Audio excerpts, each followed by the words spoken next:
नमस्कार, मैं हूं अवनींद्र आशुतोष और डीसी का डंका में आपका बहुत बहुत स्वागत है। लोकसभा और राज्यों की विधानसभाओं के चुनाव एक साथ कराए जाने के मसले पर लंबे समय से इस देश में बहस शुरू है। हर बार इस पर राजनीति क्यों होती है? एक देश एक चुनाव विधेयक को मंगलवार को लोकसभा में पेश कर दिया गया। कानून मंत्री अर्जुन राम मेघवाल ने विधेयक को सदन के पटल पर रखा। सदन में चर्चा के दौरान कांग्रेस, समाजवादी पार्टी और तृणमूल कांग्रेस जैसे बड़े विपक्षी दलों ने इस विधेयक का जमकर विरोध किया। इससे पहले केंद्रीय मंत्रिमंडल ने बीते गुरुवार को एक देश एक चुनाव विधेयक को मंजूरी दी थी। प्रधानमंत्री नरेंद्र मोदी ने सबसे पहले 2019 में 73वें स्वतंत्रता दिवस के मौके पर एक देश एक चुनाव के अपने विचार को आगे बढ़ाया था, यानी वन नेशन वन इलेक्शन। उन्होंने कहा था कि देश के एकीकरण की प्रक्रिया हमेशा चलती रहनी चाहिए। 2024 में स्वतंत्रता दिवस के मौके पर भी प्रधानमंत्री ने इस पर विचार रखा था। चुनाव आयोग, नीति आयोग, विधि आयोग और संविधान समीक्षा आयोग विचार रख कर चुके हैं। जब विधि आयोग ने देश में एक साथ चुनाव कराए जाने के मुद्दे पर विभिन्न राजनीतिक दलों, क्षेत्रीय पार्टियों और प्रशासनिक अधिकारियों की राय जानने के लिए 3 दिवसीय कॉन्फ्रेंस का आयोजन किया था, तब कुछ राजनीतिक दलों ने इस पर बहुत ज़्यादा असहमति जताई थी, जबकि अधिकतर राजनीतिक दलों ने इसको लेकर अपना ही राग अलापा था। इससे पहले हम आगे बढ़ें, एक नज़र डालते हैं आज की सुर्खियों पर। मंत्रिमंडल में जगह न मिलने के चलते नाराज रहे छगन भुजबल के समर्थक हुए आक्रामक। महाराष्ट्र में कई जिलों में एनसीपी प्रमुख और डिप्टी सीएम के खिलाफ किया जूते मारो आंदोलन। ओबीसी समुदाय भी रहा नाराज, एनसीपी छोड़ सकते हैं छगन भुजबल। महायुति में हो गया विभागों का बंटवारा, कुछ घंटों में राज्यपाल को लिस्ट सौंप सकते हैं सीएम देवेंद्र फडणवीस। सूत्रों के मुताबिक गृह मंत्रालय बीजेपी, वित्त मंत्रालय एनसीपी और शिवसेना को मिल सकता है नगर विकास मंत्रालय। लोकसभा में पेश one nation one election bill को जीपीसी के पास भेजने की तैयारी, आज फैसला ले सकते हैं स्पीकर ओम बिरला। इस बिल को पक्ष में पड़े 220 वोट, जबकि विपक्ष में 149। वोटिंग के दौरान गैर हाजिर अपने 20 सांसदों को बीजेपी ने थमाया नोटिस, मांगा जवाब। उत्तर प्रदेश के संभल में 46 साल बाद खुले गए मंदिर का जल्द होगा एएसआई सर्वे। फिलहाल आज नहीं जाएगी एएसआई की टीम। कल दूसरे मंदिर का ताला खोलने जाने के बाद प्रशासन हुआ मुस्तैद।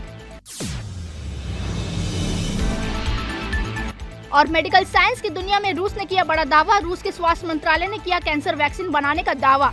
अपने नागरिकों को मुफ्त में वैक्सीन उपलब्ध कराने की भी कही बात। भारत जैसे विशाल देश में निर्बाध रूप से निष्पक्ष चुनाव कराना हमेशा से एक चुनौती रहा है। अगर हम देश में होने वाले चुनावों पर नज़र डालें तो पाते हैं कि हर वर्ष किसी न किसी राज्य में चुनाव होते रहते हैं। चुनाव की इस निरंतरता के कारण देश हमेशा चुनावी मोड पर रहता है। इससे न केवल प्रशासनिक और नीतिगत निर्णय प्रभावित होते हैं, बल्कि देश के सरकारी खजाने पर भी भारी बोझ पड़ता है। इस सब से बचने के लिए नीति निर्माताओं ने लोकसभा और राज्यसभा की विधानसभाओं का चुनाव एक साथ कराने का विचार बनाया। बता दें कि देश में इनके अलावा पंचायत और नगर पालिकाओं के भी चुनाव होते हैं, लेकिन वन नेशन वन इलेक्शन में इन्हें शामिल नहीं किया जाता। वन नेशन वन इलेक्शन कोई अनूठा प्रयोग तो नहीं है, क्योंकि 1952, 1957, 1962, 1967 में ऐसा हो चुका है, जब लोकसभा और राज्यों की विधानसभाओं के चुनाव साथ साथ करवाए गए थे। ये क्रम तब टूटा जब 1968-69 में कुछ राज्यों की विधानसभाएं विभिन्न कारणों से समय से पहले भंग कर दी गई थी। बता दें कि 1971 में लोकसभा चुनाव भी समय से पहले हो गए थे। जाहिर है, जब इस प्रकार चुनाव पहले भी करवाए जा चुके हैं तो अब करवाने में क्या समस्या है? इस मुद्दे को लेकर जनता की राय भी हमें सुननी चाहिए। वन नेशन वन इलेक्शन, एक राष्ट्र एक चुनाव, अभी देश इसी नीति पर काम करने वाला है। लोकसभा में ये बिल जल्द आने वाला है और इसी को लेकर आज हम जनता के बीच में है। जनता से जानते हैं कि एक साथ चुनाव होने पर उनके क्या विचार हैं। आइए, सबसे पहले आपका शुभ नाम? मनसुख भाई जादव, जय जलाराम। मनसुख भाई, बताइए, एक साथ एक चुनाव हो रहे हैं। एक साथ एक चुनाव होना ही चाहिए, जरूरी है। आदमी का समय बच जावे और सबका एकता बढ़ जावे। ये बार बार होने से आदमी को छुट्टी की वजह से इधर उधर भाग जाता है, गांव जाना पड़ता है, राशन कार्ड में नाम है नहीं है, इधर उधर जाना नहीं पड़ा, खर्चा भी बच जाता है। वो जरूरी है, एक चुनाव एक ही बार होना चाहिए। आपका शुभ नाम? मेरा राकेश कुमार मिश्रा है, मैं कांदीवली पोजीशन में रहता हूँ। राकेश जी, अभी एक देश एक चुनाव बिल पास होने वाला है, क्या कहना चाहेंगे? मैं तो यही सोचता हूँ कि एक साथ एक ही डेट पे एक ही देश में एक ही बार चुनाव होना चाहिए। और बार बार चुनाव होने पे क्या है, देश के ऊपर खर्चा ज़्यादा आता है, आम पब्लिक को जो है भारी खर्चा उठाना पड़ता है, गरीब आदमी जो है मर जा रहे हैं। और एक देश एक चुनाव होएगा तो देश का पैसा बचेगा जो कि गरीबों को काम में आएगा।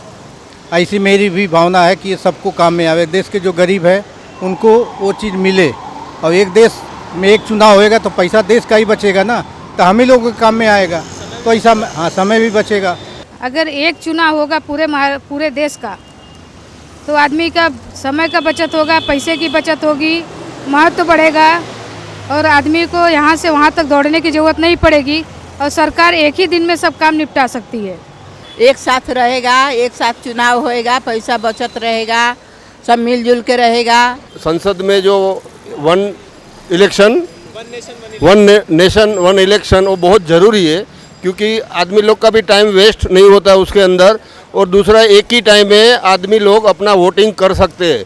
और क्या साल में या 5 साल में एक इलेक्शन होता है, बाद में विधानसभा होता है, बाद में नगर परिषद होता है, तो सबको अलग अलग जगह पे वोटिंग करने जाना पड़ता है। तो one nation one election must be necessary as my thought. ये जो अभी नया मिशन चल रहा है, एक नेशन वन इलेक्शन, ये बहुत साल पहले आना ज़रूरी था। अभी मोदी सरकार ने अभी जो मिशन चालू किया है तो हमारा पूरा सपोर्ट है इसके अंदर। इससे पूरा देश का समय बचेगा, सब पब्लिक का समय बचेगा और पैसे का जो खर्चा जो हो रहा है वो सब कम होने वाला है। तो जल्दी से जल्दी ये संसद में ये पास किया जाए। सबसे अच्छा फैसला किया है गवर्नमेंट ने और इससे सामाजिक जनता और पब्लिक को बहुत सुविधा होगी, उनका टाइम बचेगा, घूमना यानी इधर उधर दौड़ना बहुत अच्छा होगा, यानी टाइम बचेगा। ये बहुत बड़ा खर्चा और आई थिंक जो मोदी जी ने बहुत बड़ा ये कॉल लिया हुआ है, I think it is need of the hour है और ये करना ही चाहिए। इसमें जो भी ओवरऑल खर्चा बचेगा सब जगहों पे लोग पहुंच पाएंगे और ये सब ओवरऑल इकोनॉमिक ग्रोथ के लिए काफ़ी अच्छी चीज़ है। और मैं चाहती हूँ कि वन नेशन वन इलेक्शन हो, ताकि इस वजह से जो गरीब लोग हैं जिसको बार बार ट्रैवल करना पड़ता है, कहीं बाहर जाना पड़ता है वोट देने के लिए साल में 2 बार 3 बार, वो ना करना पड़े, उनका पैसा बचे, खाना बचे, जो रोज़गार होता है उनको वो भी रोज़ का रोज़ मिलते रहे, टाइम बर्बाद ना हो फालतू का। और वन नेशन वन इलेक्शन से पूरा इंडिया एक साथ भी आएगा, सब यूनिटी भी बनी रहेगी और ये वन नेशन वन इलेक्शन होना ही चाहिए। और सबसे पहले मैं आप लोगों को बहुत बहुत धन्यवाद देना चाहूँगा कि आप सभी हमारे मदद के लिए आते हैं, ताकि हम देश के अच्छे विचार और अच्छे चीज़ों को जान सके, है ना। और हमारे देश में ना ज़रूरी है कि एक बार चुनाव होनी चाहिए, ताकि उसमें हमारे ना टाइम बचत हो, करप्शन ना हो, टेररिस्ट ना फैले और हम एक समान अपना काम कर सके, ताकि हम ना उसमें माहौल अच्छा बना सके। वरना 10 बार होती है चुनाव ना, तो उसमें ना माहौल भी ख़राब होती है ना, और समय से चुनाव भी नहीं हो पाती है। और 10 जगह होती है तो हमें ना 10 जगह अपना काम को लगाना पड़ता है। साथ में एक साथ चुनाव होने की कोई बड़ी बात नहीं है। चुनाव होना संभव असंभव इसके लिए मैं बोला, आपसे पहले बता रहा हूँ मैं कि सबसे बड़ी जो देश की आज समस्या है, जिस देश पर जिस जगह पर चर्चा होनी चाहिए, जो मूलभूत सुविधा है उसका कोई उपयोग नहीं हो रहा है। जो चीज़ जो बोल के जाते हैं हमारे वो CM PM जो भी हैं वो भी कोई जवाब नहीं देते हैं, बस आनाकानी करते हैं। होना आपकी बात ये सही है कि जो अपने मुद्दे की बात रखा कि वन नेशन वन इलेक्शन होना चाहिए, कि वो 4 महीना छुट्टी होता है, 6 महीना छुट्टी होता है, लेकिन उसी तरह से सारी जो व्यवस्था है चुनाव में जितनी व्यवस्था की जाती है उतना एक साथ होना संभव है क्या? मैं तो ये कहना चाहता हूँ कि वो ठीक है कि समय का बचत होगा, पैसे की बचत होगी, लोगों का जो है जो एब्सेंटेज होता है वो नहीं होगा, लेकिन सबसे बड़ी जो समस्या है कि वन नेशन वन इलेक्शन करने के बाद में भी क्या देश में आज वो बढ़ती हुई जो गरीबी है, महंगाई है। हमें यह भी समझने की ज़रूरत है कि लगातार चुनाव के कारण देश में बार बार आदर्श आचार संहिता चुनाव करानी पड़ती है, यानी संहिता लागू करनी पड़ती है। इसकी वजह से सरकार आवश्यक नीतिगत निर्णय नहीं ले पाती और विभिन्न योजनाओं को लागू करने में समस्या आती है। इसके कारण विकास कार्य भी बेहद प्रभावित होते हैं। इसी के तहत निर्वाचन आयोग द्वारा चुनाव अधिसूचना जारी करने के बाद सत्ताधारी दल के द्वारा किसी परियोजना की घोषणा, नई स्कीमों की शुरुआत या वित्तीय मंजूरी और नियुक्ति प्रक्रिया की मनाही रहती है। इसके पीछे निहित उद्देश्य ये है कि सत्ताधारी दल को चुनाव में अतिरिक्त लाभ ना मिल सके। इसलिए यदि देश में एक ही बार में लोकसभा और राज्यों की विधानसभा का चुनाव कराया जाए तो आदर्श आचार संहिता कुछ ही समय तक लागू रहेगी और इसके बाद विकास कार्यों को निर्बाध रूप से पूरा किया जा सकेगा। बहरहाल इस मुद्दे पर और बातचीत के लिए सीधे जोड़ते हैं अपने संवाददाता मनेंद्र प्रताप सिंह से।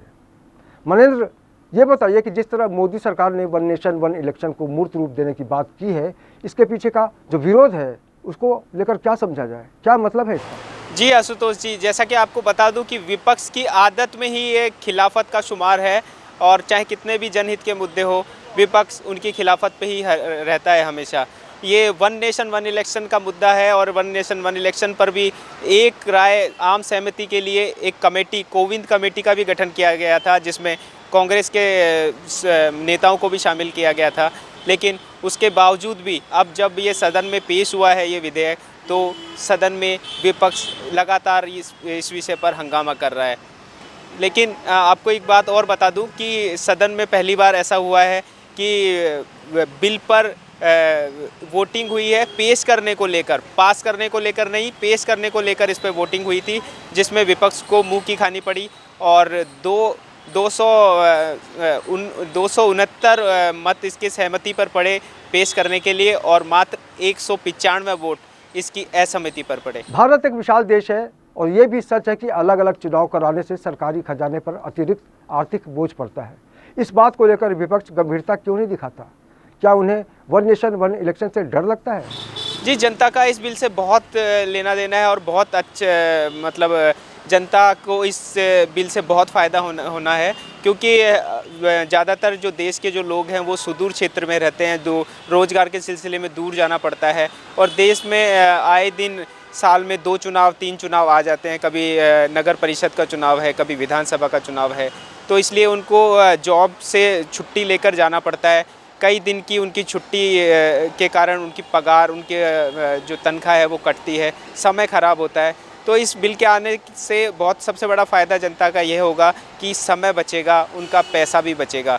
तो इस बिल के हमने जैसा कि जनता की राय जानी, उसमें भी जनता ने बताया था कि इस बिल के आने से उनको बहुत फ़ायदा होगा और ये देश के लिए भी और जनता के लिए भी, दोनों के लिए फ़ायदेमंद रहेगा। हमसे बातचीत करने के लिए मनेंद्र आपका बहुत बहुत शुक्रिया। ये थे हमारे संवाददाता मनेंद्र प्रताप सिंह। पूर्व राष्ट्रपति Ramnath Kovind one nation one election की वकालत कर चुके हैं। ये किसी विशेष राजनीतिक पार्टी पर लादा भी नहीं जा ये किसी विशेष राजनीतिक पार्टी पर लादा नहीं जा रहा है। इससे सबसे बड़ा फायदा देश को होगा, इसलिए इसकी गंभीरता पर हर किसी को राजनीति से ऊपर उठकर सोचने की ज़रूरत है। फिलहाल मामला जेपीसी की तरफ बढ़ता जा रहा है और डीसी का डंका में आज के लिए बस इतना ही। बाकी खबरों के लिए आप देखते रहिए डीसी न्यूज़ इंडिया और मुझे दीजिए इजाज़त। नमस्कार।